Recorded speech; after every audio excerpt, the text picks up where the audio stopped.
Mantan CEO Binance, Changpeng Zhou, dia tanggal 28 November 2023 nge-tweet nih terkait dia lagi ngebaca tentang biotech dan dia berpikir gimana memanfaatkan teknologi blockchain dan kripto untuk meningkatkan kinerja dalam melakukan research dan juga penggunaan dana di bidang biotech.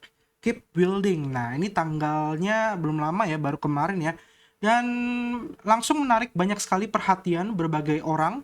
Ya, ada 2,3 juta views yang lihat tweetnya Chang Pengzhou. Akhirnya gue juga berusaha mencari nih beberapa project-project yang memang berada di bidang biotech. Kebetulan project-project ini belum dikategorikan ke dalam biotech, jadi agak susah nih nyari projectnya. Dan dari sekian beberapa project pun setelah gue lihat-lihat, akhirnya gue pelajari dan gue menemukan ada satu project yang cukup menarik gitu ya dibandingkan beberapa project biotech lain. Karena gue merasa project biotech lain ini agak kurang masuk akal, tapi khusus yang ini menurut gue cukup masuk logika gue. Dan ternyata setelah dicek lagi, dia punya backer yang cukup kuat gitu ya. Jadi ini bisa dibilang agak bullish nih ya, cukup bullish. Tapi ada plus minusnya, nanti gue akan kasih tau apa. Jadi nama projectnya adalah Research Coin atau ticker tokennya adalah RSC. Nah, Research Coin ini sudah ada di Coin Market Cap, kalian bisa cek ya, dan dia harganya saat ini $0,3 per satu tokennya. Dia di ranking 2350 market cap dan mengalami kenaikan yang luar biasa. Bahkan dalam satu bulan dia sudah naik 2051%. Ya, cukup luar biasa gitu loh. Dan ini gua rasa narasi-narasi cuitannya Changpeng Zhou ini juga mengarah ke RSC ini, ya. Dan kalau kita lihat di sini dia punya total supply di angka 1 miliar token RSC, dan sirkulasi yang beredar ini berdasarkan laporan ya secara self report dari developernya ada di angka 76.216.481 RSC token, yang artinya ini baru 7,62% dari total supply yaitu 1 miliar. Nah, kalau kita lihat dari kontraknya, ini dia ada di jaringan Ethereum. Jadi sifatnya ERC20. Dan kalau kita lihat dari marketplace-nya atau exchange-nya, ini dia ada di Uniswap versi 3 di Ethereum. OpenOcean ya. Nah, kalau untuk Jupiter ini nggak ada. Nah, gue nggak tahu ini kenapa bisa masuk ke Jupiter ya, di jaringan Solana. Tapi yang jelas likuiditas dan volume terbesar dia itu ada di Uniswap.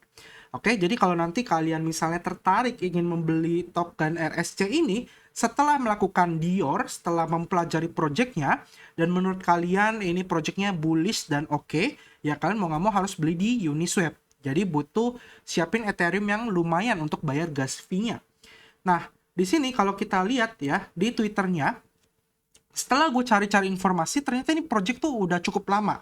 Dia ini launching pada bulan Agustus tahun 2020. Ya, itu tertuang nanti di white paper kita akan lihat. Sedangkan di Twitter sendiri udah dari Januari 2019 punya 8.000 follower, dan gua rasa sebenarnya sebelum cuitannya Changpeng Zhou ini followernya kayak masih kecil, cuma gua nggak tahu berapa. Ya ini mulai naik-naik karena mulai banyak yang mempromosikan research hub ini ya, research token ini gitu loh. Dan ternyata setelah dicek lagi, ternyata ini project tuh pemiliknya atau co-foundernya itu Brian Armstrong. Jadi Brian Armstrong itu adalah co-founder dan CEO dari Coinbase. Dan mereka si Brian Armstrong ini punya project lagi ya, namanya Research Hub ya, yang tadi punya tokennya itu Research Coin, dan juga dia punya New Limit. Nah, cuma untuk New Limit nantilah kapan-kapan kita akan bahas fokus satu dulu, yaitu Research Hub-nya. Jadi si projectnya Research Coin ini itu punyanya si Brian Armstrong sebagai co-founder, tapi kita nggak tahu berapa persen kepemilikan sahamnya. Jadi artinya mungkin dari secara background, Research Coin punya potensi untuk listing di Coinbase ataupun di beberapa tier 1 exchange lainnya. Nah, sebenarnya apa sih Project Research Hub dan kenapa dia masuk kategori biotech? Jadi gue akan jelasin dulu ya. Biotech itu kan adalah sebuah bioteknologi gitu ya, dan itu adalah sebuah teknologi yang dikembangkan oleh para scientist dari berbagai bidang, dan itu dilakukan biasanya itu secara face to face atau di labs ataupun di sebuah tempat khusus gitu loh. Nah, apa hubungannya dengan blockchain? Sebenarnya blockchain ini fungsinya lebih kayak pencatatan datanya aja sebenarnya. untuk menyimpan berbagai data-data gitu loh. Nah, contohnya apa kok? Contohnya misalnya kalau mungkin dalam dunia pembuatan obat ya, obat-obat itu kan ada bahan-bahan, ya kan, ada perhitungannya, ada uji cobanya berapa kali, melewati uji coba labnya apa aja tahapnya, hasilnya seperti apa, di jam berapa, ya, dan dampaknya bagaimana. Nah, data-data itu kan sangat penting sekali dan data-data tersebut tuh bisa diubah oleh manusia. Nah, kalau data-data tersebut disimpan di blockchain dan menggunakan teknologi blockchain supaya data-data tersebut tidak bisa diubah, nah itu akan menjadi sebuah hal yang bagus banget gitu loh. Kurang lebih gambarannya seperti itu ya untuk pemanfaatan biotech di dalam teknologi blockchain. Jadi ya sebenarnya lebih ke fungsi pencatatan aja. Nah, itu gue temukan di Research Hub ini. Di mana Research Hub ini kurang lebih kayak eh, sebuah wadah atau sebuah forum di mana forum-forum ini tuh berisi banyak sekali scientist di masing-masing bidangnya. Ada scientist di bidang fisika, ada di bagian medicine atau obat-obatan, ada di komputer, ada di material, ya, ada di quantum mechanics, astrofisik, ada matematik, engineering, dan lain-lain. Jadi ini semua ada kategori-kategorinya. Nah, para saintis tersebut pasti butuh sebuah tempat atau sebuah wadah untuk diskusi, untuk memberikan hasil penelitian mereka, melaporkan hasil penelitian mereka, ya, mencari kekurangan penelitian mereka atau kelebihannya di mana, ya, dan nantinya mereka tuh bisa melakukan yang namanya upload sebuah paper atau hasil kerja analisa mereka. Mereka bisa buka sebuah question atau pertanyaan gitu ya, dan nantinya mereka bisa submission di sana. Mereka juga bisa nge-publish sebuah postingan ya untuk mencari atau membahas atau memberidea atau teori-teori yang menarik dengan orang-orang lain. Nah, nantinya kegiatan-kegiatan yang dilakukan oleh saintis tersebut itu nantinya bisa mendapatkan reward berupa RSC token, ataupun RSC token bisa digunakan untuk memberikan hadiah ke para saintis lain. Misalnya kita lagi ngebaca nih terkait saintis komputer ya. Oh, ternyata ada sebuah algoritma baru atau teknik komputer yang baru dan menurut kita oh ini menarik nih, patut diapresiasi nih si pemilik jurnalnya. Nah, kita bisa tipping, kita bisa kasih hadiah berupa RSC token ya sebagai pemasukan untuk si saintis tersebut. Nah, jadi kurang lebih fungsi dari platform Research Hub itu seperti itu ya. Dan teman-teman yang punya jurnal atau teman-teman yang memang saintis atau suka nih bereksperimen atau mencari informasi, kalian bisa berdiskusi di Research Hub ini yang nantinya kalian bisa mendapatkan reward kalau memang apa yang kalian hasilkan, apa yang kalian sampaikan itu punya fungsi atau punya nilai positif di masyarakat gitu ya, bisa berguna.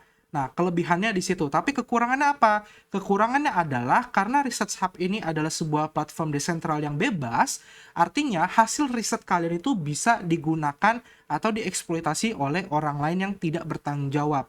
Ya, misalnya pengganti atau mengubah cantuman nama hasil penelitiannya, misalnya kayak gitu. Nah, itu juga bisa. Tapi plusnya adalah hasil penelitian yang kalian masukkan atau kalian sampaikan itu akan tercatat di blockchain.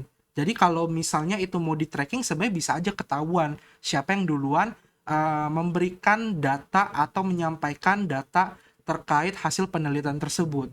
Nah, kurang lebih seperti itu fungsi biotech untuk di Research Hub ya. Jadi dia lebih ke wadah aja sih buat orang-orang ngembangin tentang biotech di berbagai bidang masing-masing ya. Nah, terus fungsi tokennya seperti apa? Jadi kita akan bahas research coin-nya atau RSC gitu ya. Research coin adalah sebuah reward token di mana semua orang itu bisa mendapatkan rewardnya dari sharing, curating, dan discussion ya, berdiskusi gitu loh ya, secara akademik saintis gitu. Dan jumlah dari RSC yang akan dibagikan itu beragam ya, bisa dikit, bisa banyak, tergantung berapa banyak aksi atau hasil yang akan kalian dapatkan di Research Hub. Nah, untuk penjelasan tokennya, token namanya Research Coin dengan token simbol RSC, token tipenya ERC20, total supply 1 miliar gitu ya. Dan untuk smart contract-nya akan gue taruh di deskripsi video. Nah, kenapa dia harus ada token di Research Hub? Kenapa nggak pakai dolar aja atau pakai stable coin gitu ya? Jadi di sini menurut Research Hub adalah fungsi dari research coin yang pertama adalah untuk incentivize content creation ya dalam RSC Bounties. Ya, terus kita bisa pakai token itu untuk ngetip atau ngasih atau membantu atau support orang lain kayak gitu ya. Terus kita bisa gunakan RSC coin ini untuk voting, untuk perubahan oleh komunitas. Contohnya apa? Misalnya kita butuh bantuan nih komunitas untuk mendesain ya, untuk apakah sebuah artikel itu boleh disetujui atau harus dihapus atau dihilangkan. Nah, itu bisa berdasarkan voting atau para pemegang RSC. Jadi dia bisa menjadi reward token, uh, terus juga sebagai DAO. Jadi fungsi dari RSC token itu ada dua, ya, reward dan juga DAO. Oke, nah terus cara dapetin RSC gimana? Yang pertama sharing, kayak tadi gue bilang, kalian bikin paper, ya, research, dan pastikan paper tersebut kalian tidak copyright, kalian tidak hasil copy orang, karena kalau ketahuan kalian akan dihukum. Yang kedua, dari commenting, ya, kalian memberikan komentar, kalian berdiskusi dengan scientific yang sudah melakukan research. Contoh misalnya ada orang yang sudah melakukan riset. Nah, ini kita bisa lihat nih di websitenya. Kita coba cari ya. Misalnya di sini ada computer science atau ini research hub. Nah, ini kalau kita lihat ini pembahasan tentang terapi sel ya dengan IELTS Approved Production Group to initiate lymphoid cells. Nah, gue nggak ngerti lah ini bahasa ini ya obat-obatan ya. Nah, ini ada rewardnya yaitu 10.690 RSC token gitu atau sekitar $3.400. Nah, ini kalian bisa komentar di bagian conversation-nya. Ya, kalian bisa berkomentar, tapi saran gua kalau kalian pengen komentar, kalian bener-bener harus paham terkait apa yang dibahas. Cara gimana? Kalian ke paper. Di paper kalian akan download PDF-nya. Ya, kalian akan download hasil research dari orang lain, lalu kalian baca PDF-nya, kalian pahamin dulu, kalian udah ngerti, baru kalian komentar. Kalau komentar kalian dirasa masuk akal, tepat, sesuai dengan pembahasan, kalian bisa diberikan tip oleh orang lain. Nah, kayak gini, ini ada tombol tipnya. Nah, ini kita bisa kasih mau berapa token, gitu. Dan kalian bisa mendapatkan hadiahnya dari sini. Ya, gambarannya seperti itu. Terus ada peer reviewing. Nah, ini kalau ketika kalian memberikan hasil paper kalian, biasanya paper kalian itu akan direview nih oleh beberapa scientist lain di bidang yang sama. Nah, nantinya seperti ini ya, di sini kalian bisa lihat. Nah, ini dia dapat nih 1000 nih, dapat 1000 RSC token gitu karena dia memberikan rating yang baik, dia memberikan penjelasan terkait apa isi papernya ya. Jadi itu dari peer reviewing. Terus ada receiving. Nah, ini kalian akan dapat RSC tips dari orang lain yang kayak tadi ya, gue jelaskan.